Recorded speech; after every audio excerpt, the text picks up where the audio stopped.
আঞ্জুমানে খেদমতে কোরআন সিলেট 3 দিন ব্যাপী ঐতিহাসিক তাফসিরুল কোরআন মাহফিল এমসি কলেজ ময়দানে সমাপনী রজনীর স্বনামধন্য সভাপতি এ মাহফিলে তাফসির পেশ করবেন আন্তর্জাতিক খ্যাতিসম্পন্ন মুফাসসিরে কোরআন হাজার হাজার আলেমের উস্তাদ শায়েখ সৈয়দ কামাল উদ্দিন জাফরি আতালাল্লাহু উমরাহু ওয়া বারাকাল্লাহু ফি হায়াতি। সকলে বলেন আমিন। এখানে তাফসির পেশ করবেন মুফাসসিরে কোরআন আল্লামা ইসহাক আল মাদানী। তাফসির পেশ করবেন বিশ্বনন্দিত মুফাসসিরে কোরআন বাংলাদেশের কৃতি সন্তান শ্রদ্ধাভাজন বড় ভাই ডক্টর মিজানুর রহমান আজহারি দামাদ বারকাতুহুমুল আলিয়া। এ মঞ্চে বসা আছেন যারা সকল আম্বিয়াদের রুহানি সন্তান সম্মানিত ওলামা ইকরাম, সামনে বসা মুসলমান ভাইরা, পর্দার আড়ালের সম্মানিতা মা এবং বোনেরা, প্রশাসনের ভাইরা, গোয়েন্দা বিভাগের দায়িত্বে যারা আছেন, বিশেষ করে এ মাহফিলের বরেণ্য সদস্য যারা, স্বেচ্ছাসেবকবৃন্দ, দল মত জাতি বর্ণ ধর্ম নির্বিশেষে কোরআনে কারিমের এই অনুষ্ঠান শুধু মুসলমানদের জন্য না, হাদা বায়ানুল লিন্নাস হুদাল লিন্নাস, মানুষ পদবাচ্চে যারা বিবেচিত সবার জন্য আজকের এই অনুষ্ঠান। যদিও মুসলমানেরা এটা সাজিয়েছে, সিলেট সহ আশপাশের 8-10টা জেলা থেকে আমরা জানি এখানে মানুষ এসেছে কোরআন শোনার জন্য। সুতরাং বাংলাদেশের ঐতিহ্যবাহী এলাকা হযরত শাহজালাল রহমতুল্লাহ আলাইহির পুণ্যভূমি সিলেট, কোরআন যারা আমরা শুনতে এসেছি মানুষ হিসাবে, আল্লাহ রাব্বুল আলামিন কোরআনে কারিমের তেলাওয়াতকৃত আয়াত থেকে দুনিয়া এবং আখিরাতে উপকার হয় এমন কিছু নিয়ে যাওয়ার তৌফিক আমাদেরকে যেন দান করেন, আমিন। যারা এখানে এসেছি মানুষ, কোরআনে কারিমের মূল প্রতিপাদ্য বিষয় হচ্ছে মানুষ। আমরা সে মানুষ নিয়েই কথা বলবো ইনশাআল্লাহ। যদিও 15.5 বছরে আমাদেরকে জীবিত মানুষদের কোরআন শোনানো থেকে বিরত রেখেছিল ফ্যাসিস্টরা। আমি শ্রদ্ধার সাথে স্মরণ করছি ঐতিহাসিক এই ময়দানে বিশ্বনন্দিত মুফাসসিরে কোরআন শহীদ আল্লামা দিলাওয়ার হোসাইন সাইদি রহমতুল্লাহ আলাইহি। আমি তার সাথে জেলখানায় দীর্ঘদিন 3টা বছর পাশাপাশি ছিলাম। তার অনেক স্নেহ ভালোবাসা আদর মহব্বত আমি পেয়েছি। বিশেষ করে পাশাপাশি জেলে থাকার কারণে অনেক কিছু তার থেকে আমি নিতে পেরেছি। আল্লাহ যেন ওগুলো আমার প্র্যাকটিক্যাল লাইফে সেট করার তৌফিক দান করে। যেহেতু তাকে হত্যা করা হয়েছে, এই জন্য নির্দ্বিধায় বলতে পারে তিনি শহীদ। যদিও অনেকে দেশে স্বীকৃতি দিতে চান না যে উনি না শহীদ হয়নি। আপনাকে কি আবার শহীদ হয়ে আবার মৃত্যুবরণ করে দেখানো লাগবে যে আমি শহীদ হলাম? শহীদ এই শব্দটা কত দামি আপনি জানেন? কোরআনে কারিমে রব্বুল আলামিন বলেন, ওয়ালা তাকুলু লিমাই ইয়ুকতালু ফি সাবিলিল্লাহি আমওয়াত বাল আহইয়াউ ওয়ালাকিন লা তাশউরুন। সূরা বাকারা 2 নম্বর পারা 2 নম্বর পৃষ্ঠার 12 নম্বর লাইনে আছে এটা। আল্লাহ বলেন, মুখ দিয়ে বলবা না যারা আমি আল্লাহর জন্য শহীদ হয়েছে, তাদের মরে গেছে, মৃত্যুবরণ করেছে, তারা মৃত, এ কথা বলবা না। বরং তারা জীবিত, কিন্তু তোমরা টের পাও না। মুখের পরে মানুষ যে তো অন্তরে একটা ধারণা নিয়ে আসতে পারে, এজন্য মহান আল্লাহ অন্তরে ধারণা করতেও নিষেধ করেছেন। ওয়ালা তাহসাবান্নাল্লাযীনা কুতিলু ফী সাবিলিল্লাহি আমওয়াতা বাল আহইয়াউন ইনদা রাব্বিহিম ইউরযাকুন। সূরা আলে ইমরান 4 নম্বর পারার 11 নম্বর পৃষ্ঠা 9 নম্বর 169 নম্বর আয়াতে আছে। আল্লাহ বলেন ধারণাও করবা না, যারে আমি আল্লাহর জন্য শহীদ হয়েছে, জীবন দিয়েছে, এ মানুষগুলো মারা গেছে, ধারণাও করবা না। মুখে তো বলাই যাবে না, অন্তরে ধারণাও করা যাবে না। বাল আহইয়াউন, বরং তারা জীবিত, ইনদা রাব্বিহিম ইউরযাকুন, এবং তারা তাদের রবের কাছে রিজিক পাচ্ছে। বলেন সুবহানাল্লাহ। সুতরাং এই দেশে যারা শহীদ হয়েছে, অনেকে এখনো তাদেরকে স্বীকৃতি দিতে চান না। বিশেষ করে 2006 সালের 28শে অক্টোবর থেকে শুরু করে 2024-এর 5 আগস্ট পর্যন্ত এ দেশের জন্যে, মানবতার জন্যে, ইনসাফের জন্যে, ন্যায় বিচারের জন্যে, মানবতার জন্যে, বৈষম্য দূর করার জন্যে যারা জীবন দিয়েছে, নির্দ্বিধায় আমরা বলতে পারি এ মানুষগুলো শহীদ। শহীদ আবু সাইদ, শহীদ মুগ্ধ, শহীদ রায়হান, শহীদ ফয়সাল, 2732 জন মানুষ আগস্টের 5 তারিখের আগ পর্যন্ত সবগুলো শহীদ। আল্লাহ যেন শাহাদতের সর্বোচ্চ মাকাম তাদেরকে নসিব করেন, বলেন আমিন।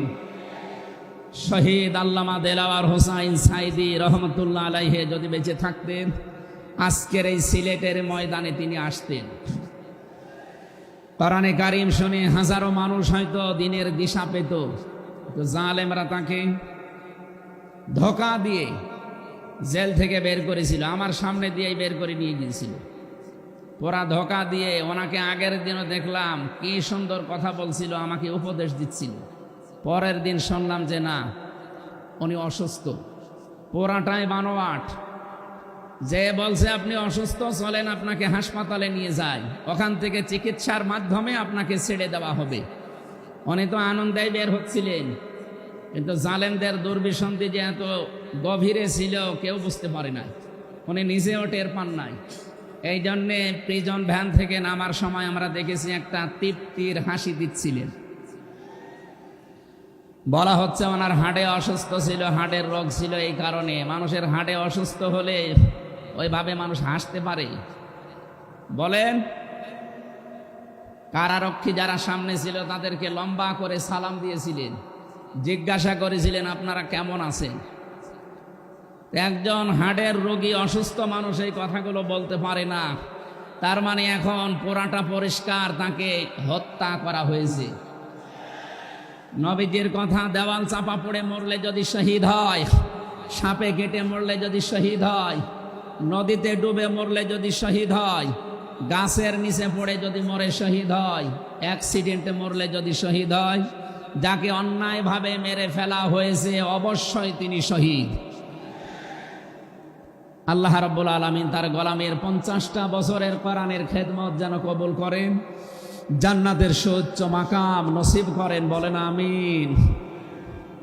আজকে তার সন্তানও আসবে, কলিজার টুকরা সন্তান আলহাজ শামীম বিন সাইদি অলরেডি চলে এসেছে। গতকাল শেষ হয়ে গেছে। আমাকে সিলেট পর্যন্ত আনার পেছনে আপনাদের যে সমস্ত মানুষগুলো ভূমিকা পালন করেছে, আমার শ্রদ্ধাভাজন উস্তাজ, ইসলামিক চিন্তাবিদ, শিক্ষাবিদ আলহাজ মাওলানা আব্দুস সালাম আল মাদানী, আতালাল্লাহু উমরাহু ওয়া বারাকাল্লাহু ফি হায়াতি, সকলে বলেন আমিন। আমরা যে কথা বলতে চাই, কোরআন আমরা শুনতে এসেছি, আমরা মানুষ। ওয়ালাকাদ কাররামনা বানি আদম, আমি বনি আদমকে সম্মানিত করেছি।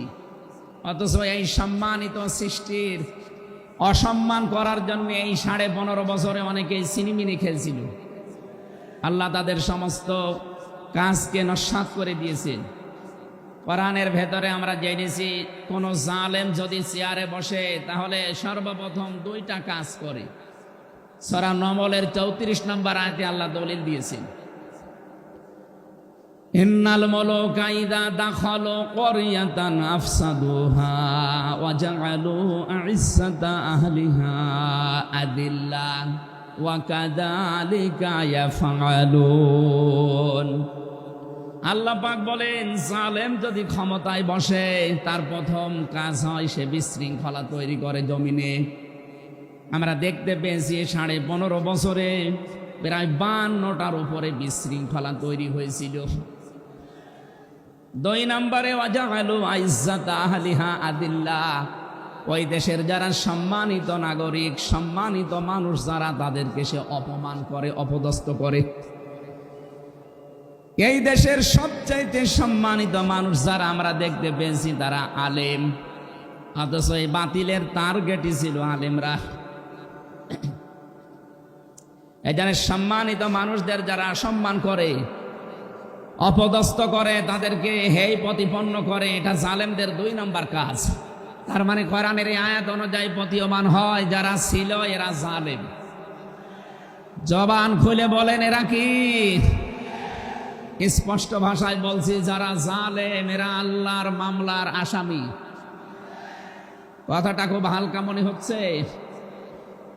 সূরা শূরা 25 নম্বর পারা 6 নম্বর পৃষ্ঠা 13 নম্বর লাইনের 42 নম্বর আয়াতে আছে, ইন্নামাস সাবিলু আলাল্লাযীনা ইয়াযলিমুনান নাস। আল্লাহ পাক বলেন অবশ্যই আমি নিজে মামলা দায়ের করব তাদের বিরুদ্ধে যারা মানুষ হয়ে মানুষের উপরে জুলুম করে। আল্লাহ ইয়াজলিমুনাল মুসলিমুনা দেননি, ইয়াজলিমুনান নাস দিয়েছেন। ইয়াজলিমুন শব্দটা মোজারে, আরবি গ্রামার অনুযায়ী এটা বর্তমান, ভবিষ্যৎ, প্রেজেন্ট, ফিউচার, 2টা কাল নিয়ে শব্দ গঠন করা।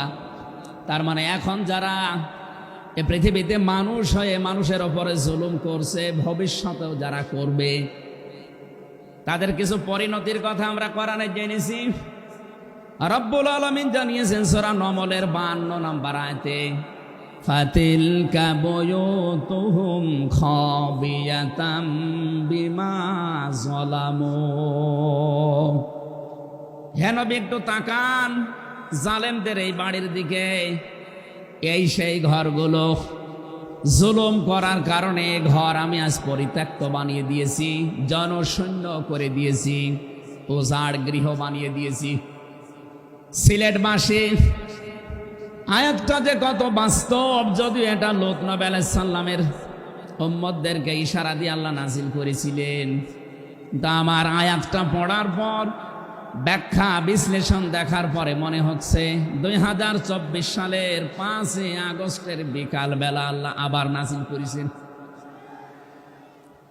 আল্লাহ যেন তার কুদরতি আঙ্গুল দিয়ে দেখাচ্ছেন এই সেই ঘরগুলো খাবিয়াতান, আমি জনশূন্য করে দিয়েছি, পরিত্যক্ত বানিয়ে দিয়েছি, বিমা যালামু, জালেমদের জুলুমের কারণে। এর বাস্তব প্রমাণ আমি কুষ্টিয়ায় হানিফ সাহেবের বাড়িটা দেখতে পেয়েছি। বিকাল 5টা বাজতে বাজতে মানুষ বাড়ি না ইট পর্যন্ত রাখে নাই, পায়খানার প্যান পর্যন্ত খুলে নিয়ে চলে গেছে। এতটুকু আল্লাহ শেষ করেননি, এর পরের শব্দ আমাদের জন্য। আল্লাহ তাআলা জানিয়েছেন বিমা যালামু, জালেমদের জুলুমের কারণে ওই জায়গা পর্যন্ত আল্লাহ অভিশপ্ত বানিয়ে দেয়। বাংলাদেশের 630টা থানা, কম বেশি প্রায় জায়গায় আমার যাওয়া হয়ে গেছে। আমি দেখতে পেয়েছি জালেমদের কোনো চিহ্ন অন্তত এদেশে আর নেই। ফাকতিয়া দাবিরুল কওমিল্লাযিনা যালামু, আল্লাহ বলেন জালেমদের শিকড় কাটা হয়ে গেছে। কতিয়া এটা মজহুল, এর ফাইল বা কর্তা জানা নেই। আল্লাহ বলেন জালেমদের শিকড় কাটা হয়ে গেছে, কে কেটেছে জানা নেই। সারা দেশে জালেমদের বাড়ি ঘরগুলোর দিকে এখন একটু তাকান। আমি তো যেই কয়টার দিকে তাকালাম দেখি মানুষ 8-9 জন 10 জন করে যায়, কেউ এদিকে কেউ এদিকে কেউ এদিকে, সব মনে হচ্ছে জামাতবদ্ধ টয়লেট চলছে। আল্লাহ জালেমদের বাড়ি পর্যন্ত অভিশপ্ত এমনি করে নাই, আমাদেরকে শিক্ষা দিতে চেয়েছেন এটা। এদের এত বড় শিকড় যদি সমলে আমি উপড়িয়ে ফেলতে পারি, ইন্না ফি যালিকা লাআয়াতাল লিকাউমিন ইয়ালামুন। এখানে লামে তাকিদ আছে, এখানে কত আলেম বসে আছে, শব্দ শুরুই করেছেন আল্লাহ ইন্না দিয়ে, মাঝখানে লামে তাকিদ দিয়েছেন। আল্লাহ পাক বলেন অবশ্যই এর ভেতরে শিক্ষা আছে। কাদের জন্যে? যারা জ্ঞানী সম্প্রদায়। সুতরাং এটা যেহেতু রেকর্ড হয়, সারা বাংলাদেশে কালকে ছড়াবে। সবাইকে উদ্দেশ্য করে বলছি, জালেমদের এত বড় শিকড় যদি আল্লাহ কেটে ফেলতে পারে, আগামীতে যারা চেয়ারে বসবেন ক্ষমতায়, তারা খুব চিন্তা ভাবনা নিয়ে রাষ্ট্র চালাবেন। আপনার দ্বারা যেন জনগণের উপরে জুলুম হয়ে না যায়। যদি আপনার দ্বারা জুলুম হয়, আগামী 5 বছর পরে আপনার বাড়িও দেখবেন শ্মশান হয়ে গেছে। আমি আশা করি আমার বক্তব্য আপনারা বুঝেছেন, এবং রেকর্ড হওয়ার পরে যারা শুনবে তারাও বুঝবে। আমি এটা বলতাম না, আমি দেখতে পাচ্ছি কিছু মানুষ ইদানিং উলট পালট কথা বলছে। এ কারণে আমি ইঙ্গিত দিলাম, এখনই যদি আপনি এরকম কিছু বলেন, কিছুদিন পরে বলতে পারেন না। গতকালকে এক নেতা এটা জানিয়েছে যে 15 বছর তো কোরআনের অনুষ্ঠানে অনুমতি লাগতো, আমরা যদি আসতে পারি অনুমতি দেব না। তা আপনি এ কথা বলবেন আমরা জানি, তো কিছুদিন পরে বলতে পারলেন না, আগেই বলে দিলে মানুষ তো সব চিনি ফেলবে। এই জন্যে আমার মনে হয় আপনি ভুল করে ফেলেছেন। আপনি আস্তাগফিরুল্লাহ বা তওবা করে নেবেন, থুক্কু এরকম কিছু দিয়ে অন্তত ফিরে আসবেন যে না, এটা এখন আমি বলবো না, কিছুদিন পরে বলবো। মানুষকে আল্লাহ সম্মান দিয়েছেন, সেই মানুষের উপরে যারা জুলুম করে তারা আল্লাহর কেসের আসামি। পুলিশের কাজে বাধা দেন, পুলিশ বাদী মামলা হবে। আর যারা মানুষ হয়ে মানুষের উপরে জুলুম করে তারা আল্লাহ বাদী মামলার আসামি। আল্লাহ কিন্তু ইয়াজলিমুন আল মুসলিমুনা দেননি, যে মুসলমানদের উপরে যারা জুলুম করে ইয়াজলিমুন আর নাস দিয়েছেন। বলেন তো হিন্দু কি মানুষ না? আরো আসতে বলেন। এই যে বাইরের দেশের যে সমস্ত আন্তর্জাতিক রিপোর্টগুলো আছে, ভয়েস অফ আমেরিকা এবং মাইক্রোসফট, সব খ্রিস্টানরা ইহুদিরা এরা চালায়। এরা রিপোর্ট দিচ্ছে সারা বিশ্বের 257টা দেশের ভেতরে সবচাইতে নিরাপদে সাম্প্রদায়িক সম্প্রীতি নিয়ে বাস করছে বাংলাদেশের মানুষ। অথচ এই 54 বছর মিথ্যাচার করে বিশ্বের মোড়লদের কাছে আমাদেরকে অনেকেই কালার করার চেষ্টা করেছে। তারা এতদিন মানুষকে শুনিয়েছে বাংলাদেশের সংখ্যালঘু নির্যাতন হয়, এটা তাহা মিথ্যা কথা। যারা এটা ছড়িয়েছেন সারা বিশ্ব তাদেরকে এখন ধিক্কার দিচ্ছে, ঘৃণা জানাচ্ছে। তারা বলছে এই বাংলাদেশ নিয়ে যারা মিথ্যাচার করছে ওদের জন্মটাই মিথ্যার উপরে। আপনি মাইক্রোসফট দেখেন, তারা রিপোর্ট দিয়েছে সারা বিশ্বের সবচাইতে বেশি মিথ্যা তথ্য ছড়ানো হয় ভারতে।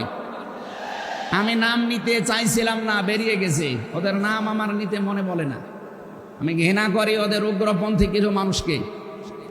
হিন্দু ভাইরা আমাদের শত্রু না, কিছু উগ্র আছে যারা জঙ্গি, ওরা এই নামটা মুসলমানদেরকে দিয়েছে, অথচ সবচাইতে বড় জঙ্গি এই উগ্র হিন্দুরা। এদের কারণে আজ হিন্দু সমাজেরও বদনাম হয়ে যাচ্ছে। পরিষ্কার কথা শোনেন বাংলার মানুষেরা, একটা মুসলমানকে যদি আঘাত করেন একটা গোনা হবে, কোন অমুসলিমের গায়ে হিন্দুর গায়ে যদি আঘাত করেন ডবল গোনা হবে। একটা জুলুমের গোনা আর একটা আমানতের খেয়ানত করার গোনা। তারা আমাদের কাছে আমানত না, কথা বলেন না কেন? অথচ 15.5 বছরে আমরা আমানতের অনেক খেয়ানত করে ফেলেছি। আগামীতে এই খেয়ানত হবে না ইনশাআল্লাহ। বিশ্ব ইসলামী আন্দোলনের সর্বজন শ্রদ্ধাভাজন নেতৃত্বে যিনি আছেন, আপনাদের সিলেট বিভাগের কৃতি সন্তান, উনি অলরেডি জানিয়ে দিয়েছেন এদেশে যদি ইসলাম আসে সবচাইতে বেশি নিরাপদে থাকবে অমুসলিমরা। এই জন্যে গাইবান্ধায় দেখলাম একটা অনুষ্ঠানে, তার আগে একজন হিন্দু পুরোহিত ঠাকুর বক্তব্য দিচ্ছিল যে এই দেশে আগস্টের 5 তারিখের পর থেকে সবচাইতে বেশি নিরাপদে আছি আমরা অন্য ধর্মের লোকেরা। আমরা একথা বিশ্বাস করি, যদি দেশে ইসলাম আসে সবচাইতে বেশি নিরাপদে থাকতে পারবো আমরা। এই জন্য তারাও মনে প্রাণে ইসলাম এদেশে কায়েম হোক এটা চাচ্ছে। বলেন আলহামদুলিল্লাহ। এই জন্য হিন্দুরা আমাদের শত্রু না, আল্লাহ বলেন যারা মানুষ হয়ে মানুষের উপরে জুলুম করে, অত্যাচার করে, এরা আমি আল্লাহর মামলার আসামি। যারা বিশ্বজিৎকে হত্যা করেছেন তিনি আমার সাথে জেলখানায় 3 বছর ছিল, সে ফাঁসির মামলার আসামি। এখন 30 বছর তারা জেল খাটা লাগবে, যাবজ্জীবন জেল হয়ে গেছে। শাওন ছেলেটার নাম, বাড়ি খুলনা, আমাকে মাঝে মাঝে এই তালিকা করার জন্য আসতো, আমাদের রাইটার ছিল। এসে আমার কাছে কান্নাকাটি করে বলতো, হামজা ভাই জীবনে যা ভুল করেছি। এই বিশ্বজিৎ ছেলেটা বারবার আমাকে বলছিল যে কিসের জামাত ইসলাম, কিসের শিবির। ভাই আমি তো মুসলমানই না, আপনার যদি বিশ্বাস না হয় তো আমি কাপড় চোপড় খুলি। তারপরও আমরা তারে মানি নাই, কপের পরে কপ দিয়ে জায়গায় শেষ করে দিয়েছি। এখন এই যে আমার মা বাবা আমার আর পরিচয় দেয় না, এমনকি আমার যাদের কথা মতো এই কাজ করেছিলাম তারাও আর কোনো খোঁজ খবর নেয় না। 30টা বছর এখন আমার জীবন থেকে নষ্ট হয়ে যাচ্ছে। উনি আমাকে জানিয়েছিলেন, এই জন্যে আমি বললাম। উনি বলেছে আপনি বাইরে যদি যেতে পারেন জনগণকে সতর্ক করবেন, কেউ যেন কারো উস্কানিতে পা দিয়ে অন্তত জীবনটা নষ্ট করে ফেলে না ফেলে। এই জন্য এই মেসেজটা পৌঁছালাম। অনেকে উস্কানি কিন্তু দিচ্ছে। আগস্টের 5 তারিখের পর থেকে উস্কানি আরম্ভ হয়েছে বাংলাদেশকে বিশৃঙ্খল করার জন্যে বিভিন্ন কায়দায়। একটাও হালে পানি নেয়নি, এখন আবার অন্য একটা নতুন ফর্মুলা আরম্ভ করেছে, এটাও হালে পানি নেবে না ইনশাআল্লাহ। সুতরাং যারা পালিয়ে গেছে তাদের উস্কানিতে পা দিয়ে যদি এই দেশে কেউ বিশৃঙ্খল পরিবেশ তৈরি করতে চান, একটু গোপালগঞ্জের দিকে আপনি মাঝে মাঝে তাকাবেন। পেছনে কিভাবে লাল করে দিয়েছে প্রশাসন দেখেননি? ওই সময় সন্তান গোপালগঞ্জ থেকে ঢাকায় আসলে, বসে আসলে 300 টাকা, দাঁড়িয়ে আসলে 1000 টাকা। কি অবস্থা করেছিল, এটা দেখেও আপনার শিক্ষা হয় না। এই জন্য আমি সতর্ক করছি, আগামী থেকে আমরা যেন কারো উস্কানিতে পা দিয়ে বিশৃঙ্খল পরিবেশ তৈরি করে দেশটা অন্তত 9 রাজ্যের স্বর্গরাজ্য আমরা তৈরি করে না ফেলি। আল্লাহ যেন আমাদেরকে তৌফিক দেন কথা মেনে নেওয়ার, বলেন আমিন। তাহলে যারা মানুষ হয়ে মানুষের উপরে জুলুম করেছে তারা মামলার আসামি কার? আরো জোরে বলেন কার? বৈষম্য বিরোধী ছাত্র আন্দোলনে যারা 9টা দফা দিয়েছিল, আমি কোরআনে কারিমের সাথে প্রায় 6টা দফা পেয়েছি। সূরা নমলের নাহাল, সূরা নাহালের 90 নম্বর আয়াতে 6টা আছে, আর বাকি জায়গা থেকে তারা আরো 3টা নিয়েছিল। তারা প্রথম যেটা নিয়েছে ওই ওয়ান জাস্টিস, আমরা ন্যায় বিচার কায়েম করতে চাই, এটা আল্লাহ 1500 বছর আগে জানিয়েছেন। সুবহানাল্লাহ বলতে পারেন নাই? আমরাও তো চাই এদেশে ন্যায় বিচার কায়েম হোক, কথা বলেন ঠিক কিনা? আর কোরআনে কারিম ছাড়া ন্যায় বিচার কায়েম করা সম্ভব না। আমান আমিলা বিহি ওজেরা আমান হাকামা বিহি আদালা। যদি কেউ আমল করে কোরআনের, তাকে আল্লাহ পুরস্কার দেবে। কেউ যদি এই কোরআনের ন্যায় কোরআনে কারিম কায়েম করতে পারে তাহলে সে ন্যায় বিচার কায়েম করতে পারবে। সুতরাং এদেশে যারা শহীদ হয়ে গেলেন জীবন দিয়ে, তাদের যে উদ্দেশ্য, এ উদ্দেশ্য যেন সামনে সফল হয়, আমরা সবাই সেই চেষ্টায় থাকব ইনশাআল্লাহ। সতর্ক করছি এ কারণে, 1628 জন মানুষ দায়িত্বে ছিলেন বাংলাদেশে, ডাইরেক্ট ইনডাইরেক্ট মিলে। এরা আমরা যতদূর দেখতে পেয়েছি, আমার জেল জীবনের 3টা বছর ফাঁসির কন্ডেম সেলের ভেতরে আমি দেখেছি বাস্তবতা। এই 1628 জন কম বেশি এরা জুলুমের সাথে জড়িত। কেউ সরাসরি জালেম, কেউ জালেমের দোষর। কথা বলুন, জালেমরা টার্গেট কার? আরো জোরে। এজন্য আপনারা আল্লাহর মামলার আসামি। বাদী যত বড় হয় মামলা তত কঠিন হয়। আমাদের মামলা, আলেমদের মামলার বাদী সব ছিল সরকার, এই জন্য আলেমদের কোনো জামিন নেই। আমার মামলা 30 বারের উপরে উঠেছে, সিএমএম কোর্ট, জজ কোর্ট, হাইকোর্ট মিলে। জামিন হবে না, কারণ আমার নামের আগে আলেম আছে। আমার নামের আগে যদি লয়দের কি গ থাকতো, আমি 3 বছর না 3 দিনও আমার জেলে থাকা লাগতো না। আমাকে ধরা ছিল, যা যা বলতে বলি এইগুলো শুধু বলবেন, কালকে আপনাকে আমরা ছেড়ে দেব না। এত মিথ্যা কথা বলা আমার দ্বারা সম্ভব না। বলে তাহলে যান, এই যে দিয়ে দিল ন্যায় বিচার কায়েম হচ্ছে দেশে, এই কথা তারা মানুষকে শোনাতো। পুরাটাই চলেছে 15.5 বছরে, পুরা অবিচার আর অন্যায়। এই জন্য যারা আল্লাহর মামলার আসামি, আপনি ভাবতে পারেন বিষয়টা কত কত বড় বিষয়।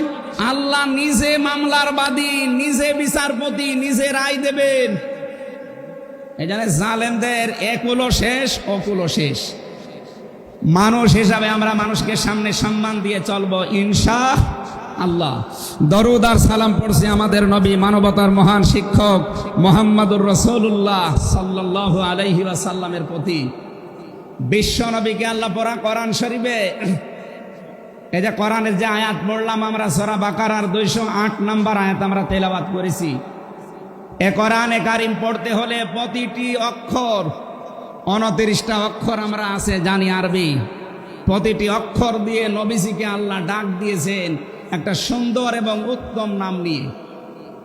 বিশ্ব নবীকে আল্লাহ আলিফ দিয়ে জানিয়েছেন আহমাদ, তিনি প্রশংসিত। বা দিয়ে আল্লাহ জানিয়েছেন আমার নবী বাশির, তিনি সুসংবাদদাতা। তা দিয়ে আল্লাহ জানিয়েছেন আমার নবী মুত্তাকি, তিনি পরহেজগার। সা দিয়ে আল্লাহ পাক জানিয়েছেন আমার নবী মুদ্দাসসির, তিনি কম্বলওয়ালা। জিম দিয়ে আল্লাহ জানিয়েছেন আমার নবী জামিল, সুন্দর। হা দিয়ে আল্লাহ জানিয়েছেন আমার নবী হামিম, অন্তরঙ্গ বন্ধু। খ দিয়ে আল্লাহ জানিয়েছেন আমার নবী খাতামান নাবিয়্যিন, শেষ নবী। এভাবে বলতে বলতে সর্বশেষ অক্ষরে যে দেখবেন ইয়া, আল্লাহ জানিয়েছেন ইয়াসিন। বলেন আল্লাহু আকবার। তাফসিরে কাবীর আল্লামা ফখরুদ্দীন রাজি রহমতুল্লাহ আলাইহি এই সিন শব্দের তিনি 5টা ব্যাখ্যা দিয়েছেন। তিনি লিখেছেন সিন মানে সাজ্জিদুল আলামিন, সিন মানে সাজ্জিদুল বাশার, সিন মানে সাজ্জিদুল কাউনাইন, সিন মানে সাজ্জিদুল আম্বিয়া, সিন মানে সাজ্জিদুল মুরসালিন। এক একটা শব্দের ভেতরে হাজার হাজার কথা তিনি দিয়েছেন। আমি একটা বলছি, সিন মানে সাজ্জিদুল আলামিন। শুধু আলম না, আলামিন বহু বচন। এই পৃথিবীতে 257টা রাষ্ট্র আছে।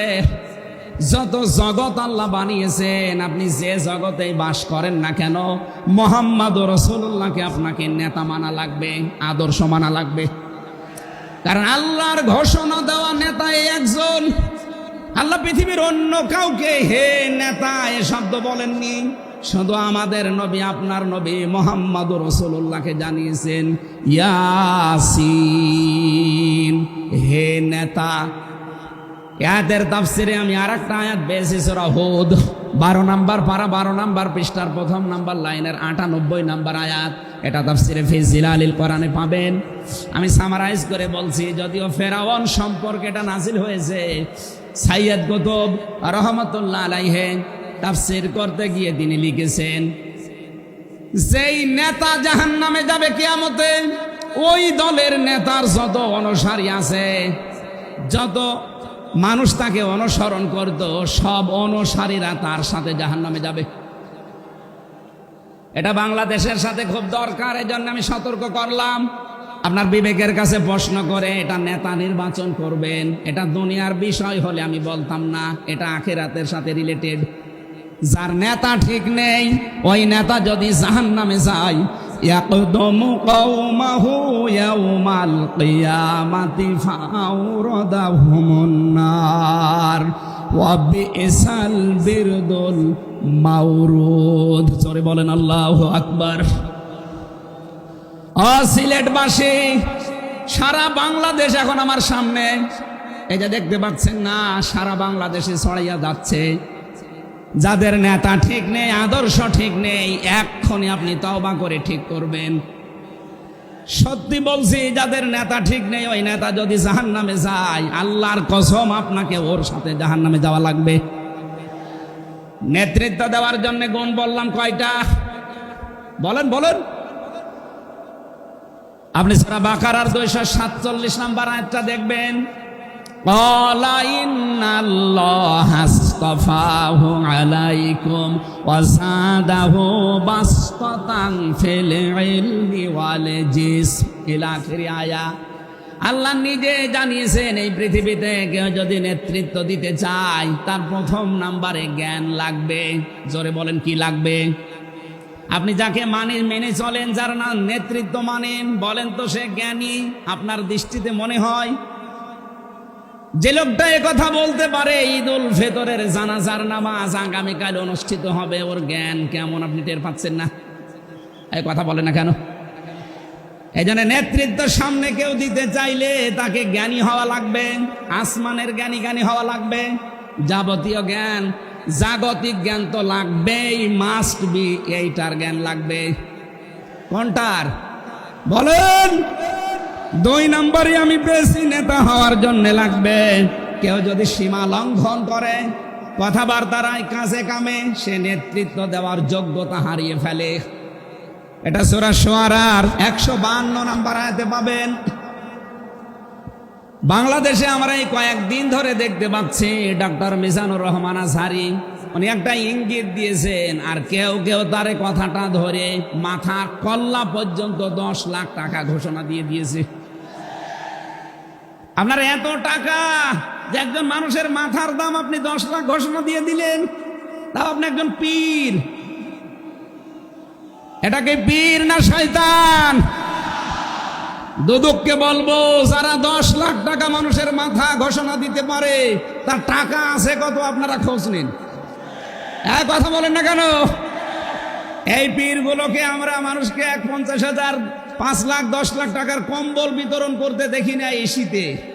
তারা মানুষের মাথা চায় 10 লাখের বিনিময়ে। কি হয়েছে? সে একটা অসংলগ্ন কথা বলেছে, এই কারণে। আপনি 2 ঘন্টা কথা বলেন তো আমি আপনার 50টা ভুল ধরবো। আমরা 1.5 ঘন্টা 2 ঘন্টা কথা বলে একটা স্লিপ অফ টান হলে সেইটা নিয়ে এই যে কেরামান কাতিবিন উনি একটা কি বলতেছে বলে ফেলেছে। আরে ভাই, আমাদের বয়সই কত? আমার বয়স এখন 33, মিজান ভাই আমার 5 বছরের বড় মাত্র। এ সব মিলে নাই তার 38-40 বছর হবে। এখনো তো নবুয়তের বয়সে আমরা পাইনি। কথা বলে না কেন? নবীকে আল্লাহ 40 বছরের আগে নবুয়ত দেয়নি। আমরা তো সে বয়সে এখন মানে পার হতে পারিনি। 2-1টা কথা এদিকে ওদিকে হলে আপনারা মাথা 10 লাখ টাকা। মাথা কি এত ফ্রি? বলেন। কেউ কেউ অলরেডি আবার বলেছে এরা ধর্ম ব্যবসায়ী। এই কথা যেই লোকটা জানিয়েছে মিজানুর রহমান আজহারির নাম নিয়ে যে এটা ধর্ম ব্যবসায়ী, আপনার ঈমান চলে গেছে। কারণ মিজানুর রহমান আজহারির নামের আগে একজন আলেম লেখা আছে, আল উলামা ওয়ারাসাতুল আম্বিয়া, আলেমরা নবীর ওয়ারিস। এক কথা বলেন না কেন? অনেক বড় দায়িত্ব তার মাথার উপরে। নবী যে জানিয়েছেন আনা খাবাল খাতামান নাবিয়্যিন আলা নাবিয়্যা বাদি, আমি শেষ নবী, আমার পরে কোনো নবী নেই। এ কথার ভেতরে একটা ইঙ্গিত আছে, নবী শেষ, তারপরে নবী নেই। অথচ আদম নবী থেকে শুরু করে হযরত ঈসা নবী পর্যন্ত আমরা দেখেছি এক নবী শেষ হওয়ার পরে আর এক নবীর উপরে এ দায়িত্ব এসে পড়তো। উম্মতের দায়িত্ব ভার নবীরা নিত, কিন্তু এখন তো নবী নেই। যেহেতু ওনার ঘোষণা আমার পরে আর কোনো নবী নেই, আমি শেষ নবী, এই হিসাবে নবীজি জানিয়েছেন আল উলামা ওয়ারাসাতুল আম্বিয়া, আমি থাকবো না কিন্তু আলেম থাকবে, এরাই আমার ওয়ারিস, এরাই আমার স্থলাভিষিক্ত। নবীর উপরে কথা বললে যেমন আমল আখলাক আল্লাহ নষ্ট করে দেয়, আলেমদের বিরুদ্ধে, আলেমদের উপরে কারো যদি কথা যায় তার পেছনের আল্লাহ সব নষ্ট করে দেবে। অহম লা ইয়াশউরুন, কখন যে নষ্ট হয়ে যাবে আপনি টেরও পাবেন না। এই জন্যে সীমা লঙ্ঘন করা যাবে না, কথা এবং আচরণে আপনারা সাবধান থাকবেন। যারা এই সীমা লঙ্ঘনগুলো করছেন, কাদের ইঙ্গিতে করছেন আমরা কিন্তু জানি। মাঝে মাঝে দাদারা এসে আপনাদের কান পড়া দিয়ে যায়, আর আপনারা তখন উল্টা পাল্টা কথা বলতে থাকেন। কেউ না জানলে দেশের আলেমরা কিন্তু আগেই টের পায়, কারণ এরা তাহাজ্জুদের নামাজের সেজদায় আমার আল্লাহর সাথে কথা বলে। কথা বলেন না কেন?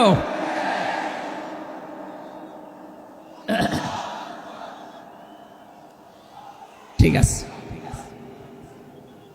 এই জন্য যারাই যা কথা বলবে না কেন, কারো কান পড়ায় কান দিয়ে সীমা লঙ্ঘন করবেন না। আমি আশা করি কি বোঝাতে চাই আপনি বুঝেছেন। নেতৃত্ব দিতে হলে সীমার ভেতরে থাকবেন। 3 নম্বরে আমি পেয়েছি সূরা কাহফের 28 নম্বর আছে যে গাফেল হওয়া যাবে না যারা নেতা হবে। অথচ এই দেশে আমরা দেখি এই 54-53 বছরে যারা নেতৃত্ব দিয়েছে অধিকাংশগুলোই গাফেল। আল্লাহর এই কোরআন সম্পর্কে তারা গাফেল, মানবতা সম্পর্কে তারা গাফেল ছিল। 4 নাম্বারটাই বেশি সূরা নিসা, এইটা আমার মনে হয় না বলাই ভালো। না, এইটা বললে সমস্যা আছে। আমি শুধু আয়াত বলে দিচ্ছি, বাড়ি যে মিলান আমি বাংলাও বলবো না। সূরা নিসা 5 নাম্বার পারার 2 নাম্বার পৃষ্ঠার 11 নাম্বার লাইনের 34 নাম্বার আয়াত। আল্লাহ রাব্বুল আলামিন, বাংলা বলবো, আর রিজালু কাওয়ামুনা আলান নিসা, নেতা হবে পুরুষ, মহিলা নেতা হতে পারবে না। এটা একটু আস্তে বলেন, আমার ভয় করে। এই জন্য আমরা সামনে যারা নেতা হবে তারা যেন পুরুষ হয়। কথা বলেন ঠিক কিনা? নবীজি জানিয়েছেন লা ইউফলিহা কওমুন, ওই জাতি কখনো সফল হতে পারে না যে জাতির নেতৃত্বে কোনো মহিলা বসে আছে। আমার এই হাদিসটা 100% বিশ্বাস হয়, আপনাদের না 98 ভাগ? এই হাদিস 100% বিশ্বাস করেন কারা? দেখি লিল্লাহে তাকবীর। হ্যাঁ, দেখেন তো হাত তোলেনি কে? আলহামদুলিল্লাহ।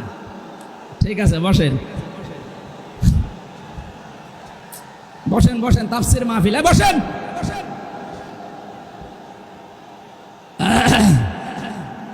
এটা যদি আমরা মেনে নিতে না পারি, এই 54 বছরে আমরা যেখানে ছিলাম আরো পেছিয়ে যাওয়া লাগবে।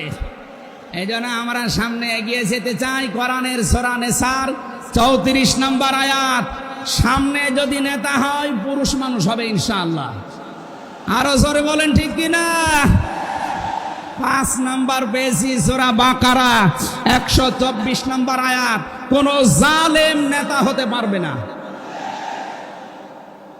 আমাদের জাতির পিতা হযরত ইব্রাহিম আলাইহিস সালামকে দিয়ে আল্লাহ উদাহরণ দিয়েছেন।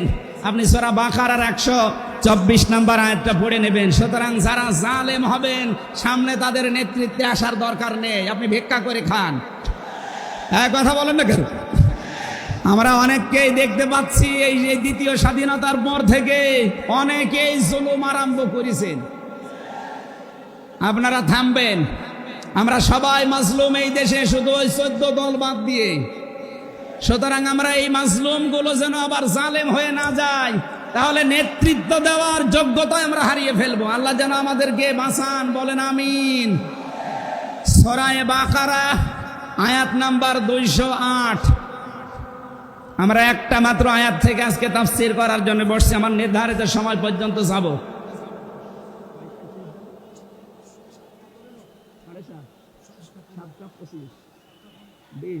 ঠিক আছে, জবান খুলে দিয়ে আগে পড়ে না। আউযু বিল্লাহি মিনাশ শাইতানির রাজিম, বিসমিল্লাহির রহমানির রহিম। ইয়া আইয়ুহাল্লাযীনা আমানু দুখুলু ফিস সিলমি কাফা। এ পর্যন্ত থাক। যেহেতু ডক্টর মিজানুর রহমান আজহারি আর 20-25 মিনিট পরে চলে আসবে, এই জন্য আমরা এ পর্যন্ত থাক। 3 ভাগের 1 ভাগ আমরা পড়লাম। সূরা বাকারা আল্লাহ তাআলা ডাক দিয়েছেন ইমানদারকে। কাকে বলেন তো? আমরা ইমানদার না বেঈমান? ঈমান আনার আগে একটা কাজ করা লাগে। আল্লাহর ঘোষণা, ফামাই ইয়াকফুর বিত্তাগুত ওয়া ইউমিন বিল্লাহ। কেউ যদি ঈমান আনতে চায় তার প্রথম কাজ হবে সে যেন তাগুত ছেড়ে দেয়। এদিকে কি মানুষের চাপে, মানুষের চাপে এগুলো হচ্ছে নাকি? আপনারা একটু ধৈর্য ধরেন। আসলে এনাদের তো আর জায়গা নেই, আর কোথায় পাবে জায়গা? এখানে শুনলাম আসার আগে 8 থেকে 10 লাখ মানুষের ওনারা ব্যবস্থা করেছে। এরপরও বাইরে যে অবস্থা দেখলাম, কমপক্ষে 15 থেকে 16 লাখ মানুষ আজকে এই সিলেটের ময়দানে এসেছে কোরআন শোনার জন্য। আলহামদুলিল্লাহ। সম্মানিত ভাইরা, আমরা যেটা বলতে চাচ্ছি, ঈমান আনার আগে আল্লাহর নির্দেশ যে তগুত ছেড়ে দাও, তাহলে ফাকাদ ইসতামসাকা বিল উরওয়াতিল ওয়াসকা, এমন একটা মজবুত রশি ধারণ করতে পারবা, লাং ফিসামা লাহা, যা ছিঁড়ে যাবে না। এ বাংলাদেশ সহ বিশ্বে আমরা যারা ঈমানের দাবি করি, অনেকে তগুত ছেড়ে না দিয়ে ঈমান এনেছি। এজন্য বিপদ আসলে ঈমান আর টেকে না। পক্ষান্তরে যারা তগুত ছেড়ে দিয়ে ঈমানের দাবি করতে পেরেছে, এই মানুষগুলোর ঈমানের যত পরীক্ষা হয়, তাদের ঈমান তত মজবুত হয়। শহীদ আল্লামা দেলাওয়ার হোসাইন সাঈদী তার 1 নম্বরে প্রমাণ। কথা বলেন না কেন?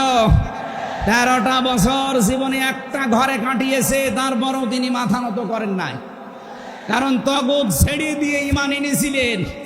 তাগুত ছেড়ে না দিয়ে যদি ঈমান আনতেন, তিনি টিকে থাকতে পারতেন না।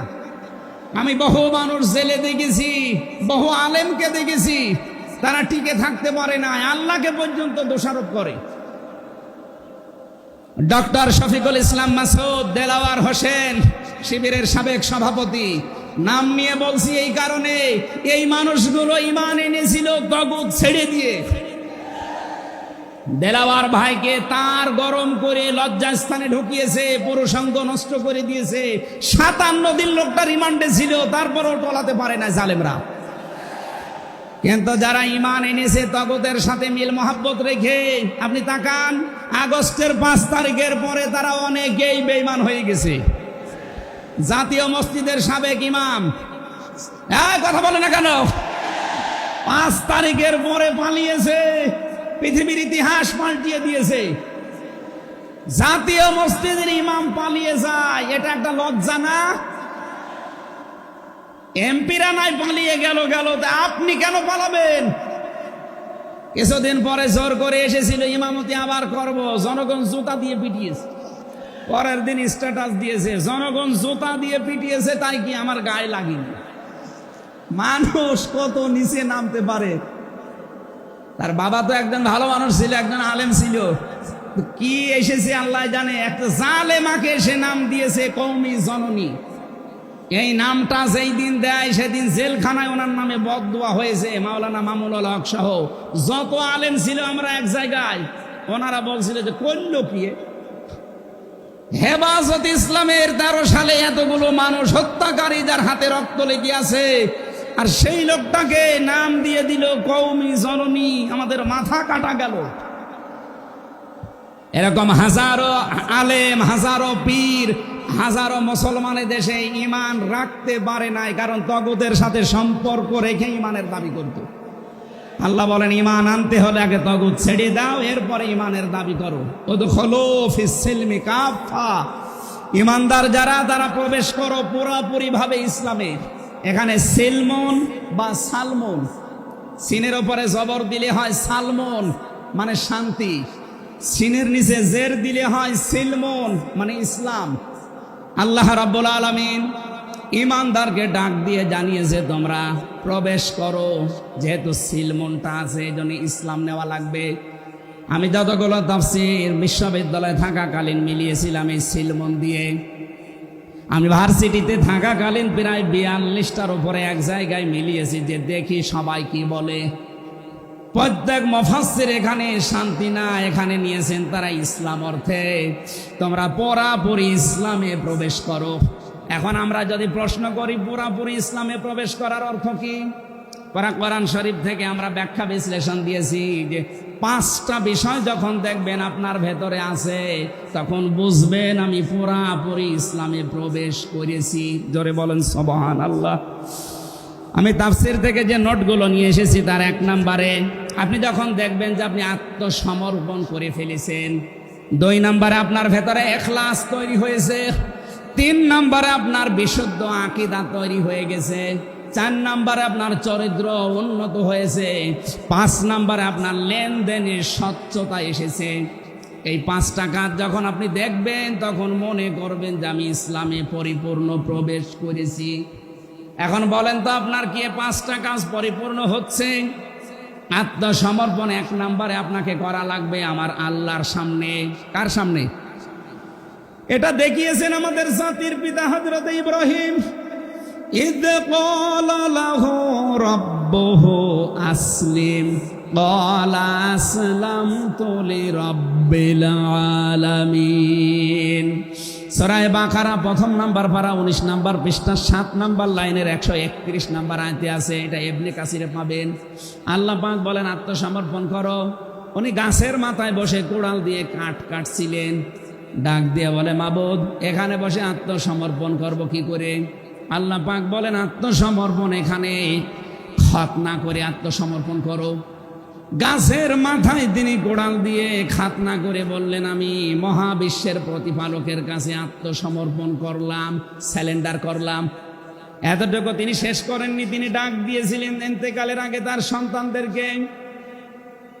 ووصى بها إبراهيم بنيه ويعقوب يا بني إن الله اصطفى لكم الدين فلا تموتن إلا وأنتم مسلمون।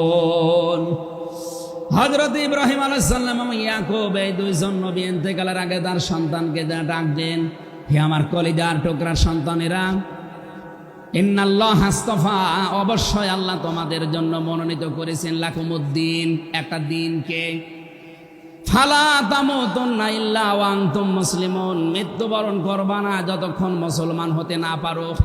এবার আসেন তো ইব্রাহিম আমাদের জাতির পিতা, হযরত ইয়াকুব আলাইহিস সালাম তাদের সন্তানদেরকে ইন্তেকালের আগে নসিহত করলেন যে তোমাদের জন্য আল্লাহ একটা দিন মনোনীত করেছেন। কি মনোনীত করেছেন?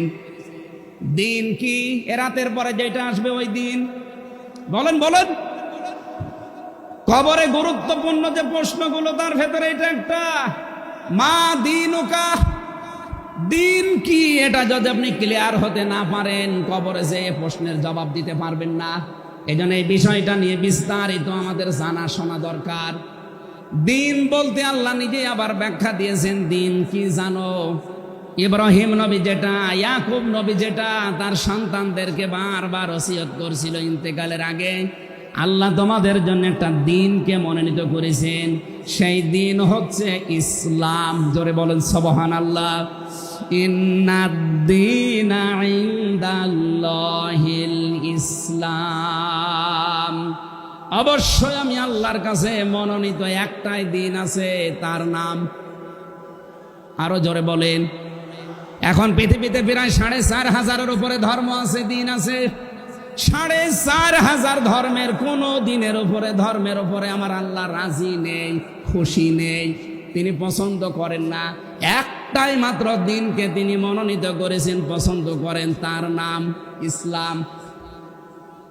ওয়ামাই ইয়াবতাগি গায়রাল ইসলামি দীনান ফালাই ইউকবালা মিন ওয়া হুয়া ফিল আখিরাতি মিনাল খাসিরিন। সূরা আলে ইমরান 3 নম্বর পারা 20 নম্বর পৃষ্ঠা 4 নম্বর লাইনের 85 নম্বর আয়াতে আছে, এ পৃথিবীতে কেউ যদি ইসলাম বাদ দিয়ে অন্য কোনো নিয়ম নীতি, অন্য কোনো দিন অনুসরণ করে, ফালাই ইউকবালা মিন, জীবনে আর কোনো কিছু আল্লাহর দরবারে কবুল হচ্ছে না, হবে না। এটা মোজারে, বর্তমান, ভবিষ্যৎ, প্রেজেন্ট, ফিউচার। এর আগে লান এসেছে, মজারের আগে লান আসলে আরবিতে বাংলা অর্থ দাঁড়ায় জীবনেও হবে না, পশ্চিম কালও সম্ভব না। আল্লাহ যদি গ্যারান্টি দিয়ে বলে ইসলাম বাদে অন্য কোনো নিয়ম নীতি দিয়ে অন্য কোনো ধর্ম পালন করলে আমি আল্লাহ রাজি হব না, কেউ রাজি করাতে পারবে? এতটুকু আল্লাহ শেষ করেননি, পরেরটা আরো কঠিন।